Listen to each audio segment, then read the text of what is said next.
Before I came in here, so many people were sending me texts. Oh, please, don't speak about Trump. Please, this and that and this. And I just laughed. I'm a Nigerian, a full-blooded Nigerian. I'm a Christian. My father is a pastor. My family are all Christians. I serve in this government. First of all, it's an indictment of my person as a Christian. It's an indictment of my family as Christians that a government that I'm serving, anybody will allege that that government is supporting genocide, killing of Christians, and then I'm still in that government. This is politics taken too far. Is this politics? This is politics taken too far. What do you mean? Now, let me just come. The Inspector General of Police is a Christian. The Director General of State Security Service is a Christian. Today, the Chief of Defense is a Christian. The former Chief of Defense was a Christian. Now, tell me how any right-thinking person will say that we are in this government. The Secretary to Government is a Christian. We sit in a government that will support the killings of our own people. That's why I say politics taking too far. Is it Trump that is playing this politics, or who is playing? I am coming. You see, there could be some misinformation or destruction. It's unfortunate. All I tell people is that nobody will be happy for the death of anybody, whether a Christian or a Muslim. No right-thinking person, no leader will say, I'm happy that Muslims are dying. I'm happy Christians are dying. I'm happy non-believers are dying. Nobody. Not the president I know. Not this president I know. I'm not talking about even the government now. It is not possible. Not to come as an individual. Not this president I know, whose wife is a senior pastor, will shut his eyes and will not do anything that a particular religion is being eliminated. Certainly not. Could complacency mean complicity? If things are happening, and it might not be the fact that there is a genocide against Christians in Nigeria, but if Christians or Muslims or anyone at that is killed, because any life, whether any creed or any tribe or any religion, anybody that is killed is a Nigerian. And it's important, but the question is that could the government have be serious about the issue of security? Can we tell ourselves the simple truth? In every political era, you see things come up. Will you be candid to us and Nigerians that this government is not doing quite a lot in order to tame this insecurity or terrorism? Is the government doing terrorism? Yeah, of course, quite a lot. Quite a lot. In fact, as I speak to you, I don't know any government that has put in resources in taming terrorism as far as this government is concerned. I have said severally, and I want to say this clearly. We must know that this country belongs to all of us. We must know the existence of this country is for our own interest. What is the problem? I don't know where the Trump administration is getting the information. I don't want to. But all I'm saying is that nobody can say that this government is shutting its eyes to say that a particular religion is being alienated.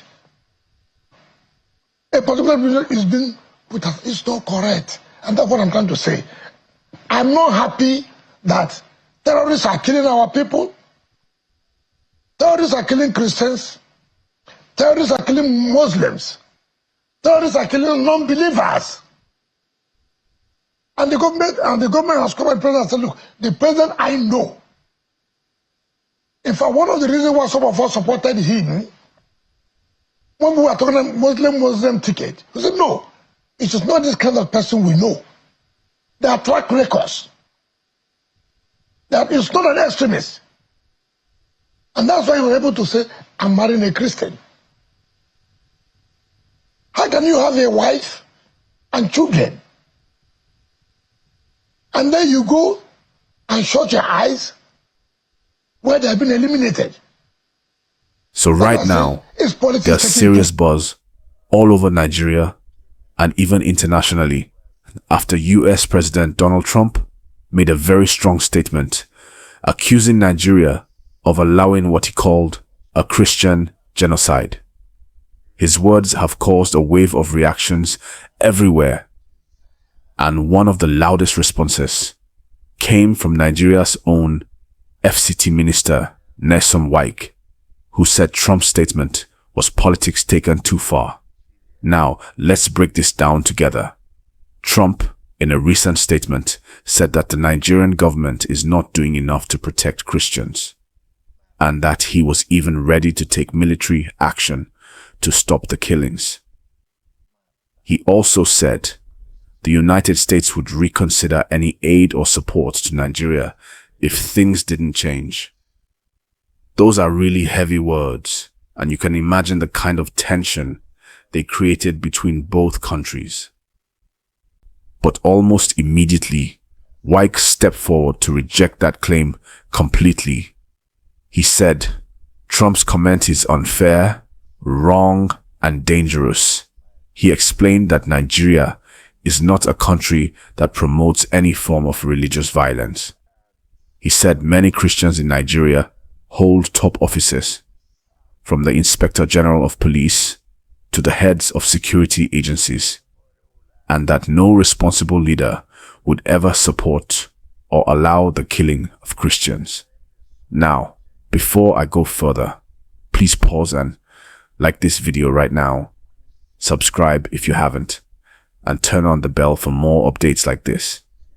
It really helps more people see what's happening, and it keeps you updated on every political gist in real time. Back to the matter. Wike went on to say that Trump's kind of statement is what fuels unnecessary tension and misleads the world about what's really happening in Nigeria. He said the truth is, Nigeria has security challenges. Yes, but they are not about religion alone. He reminded everyone that many Muslims have also been victims of bandits and insurgents. According to him, it's wrong to tag every crisis as a religious one because the roots of these conflicts are deeper. Things like land disputes, crime, and poverty. He even said, we must stop allowing foreign politicians to use our internal issues to play their politics. He called on Nigerians, both Christians and Muslims, to unite instead of letting outside voices divide them. Now, this response from Wike has sparked plenty of reactions online. Some people are praising him, saying he spoke like a true leader who's defending his country. Others think he was too soft and should have demanded an apology from Trump. What do you think about that? Drop your opinion in the comments.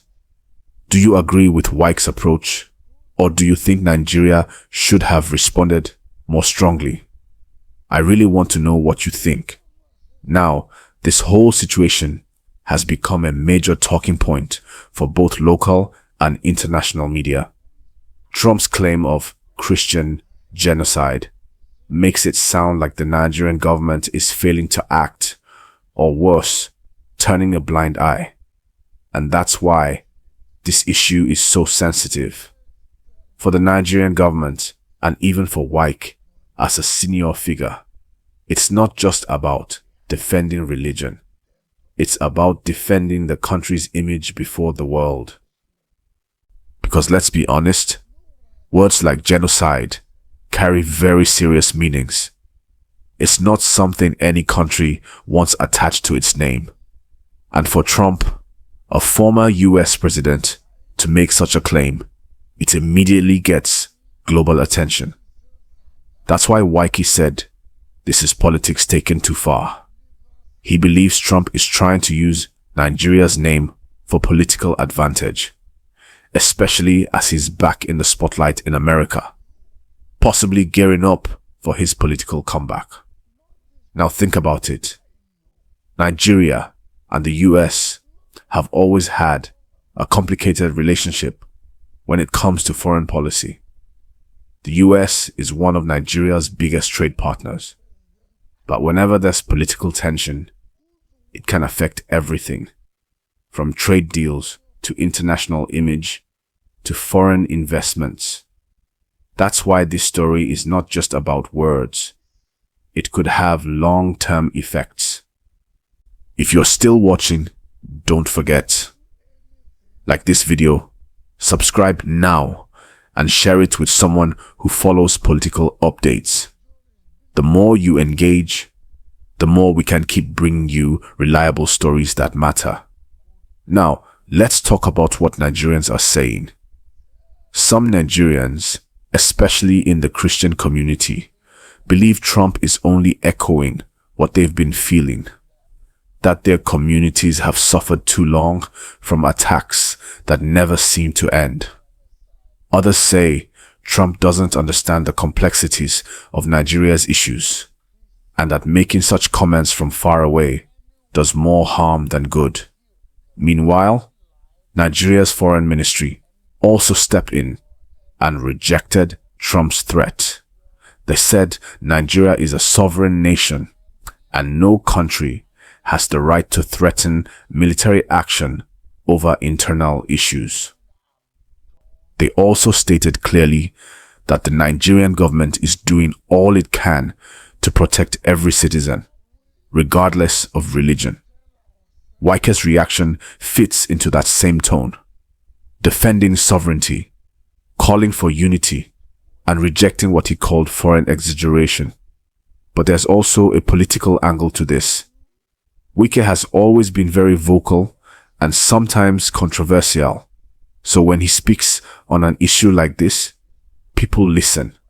Some see it as him positioning himself again as a strong national voice, someone ready to speak boldly, even to foreign powers. At the same time, it raises a question about how Nigeria's leaders communicate with the world. Should they stay calm like Wike, trying to explain and correct misconceptions, or should they take a firmer tone?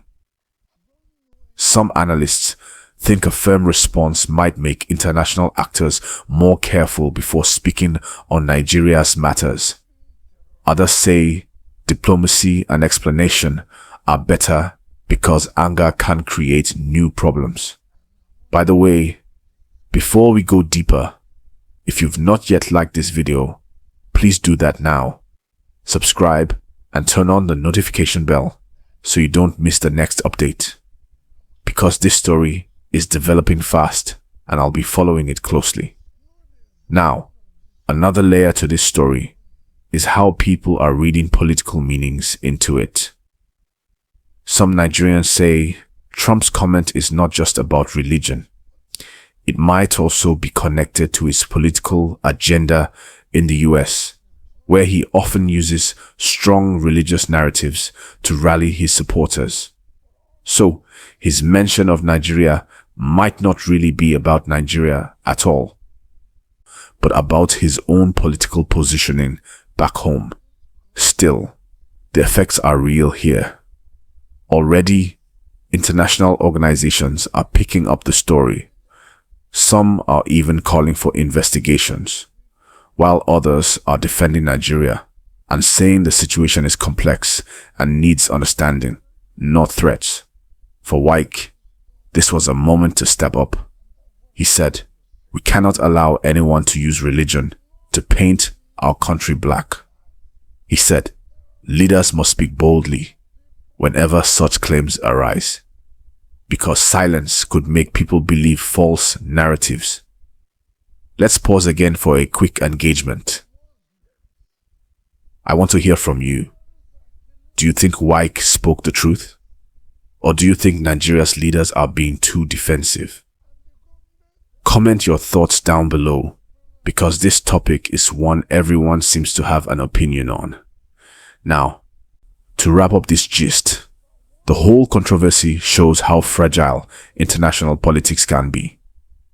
One strong statement from a foreign leader can shake things up, trigger debates, and even affect diplomatic ties. But it also shows how important it is for Nigeria to tell its own story.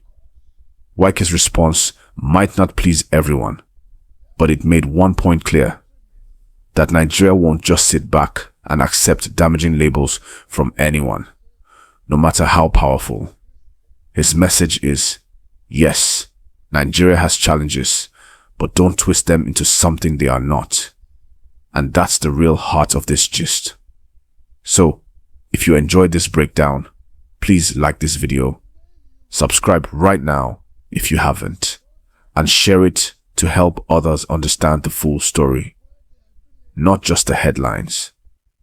Because what's really happening is more complex than the noise online.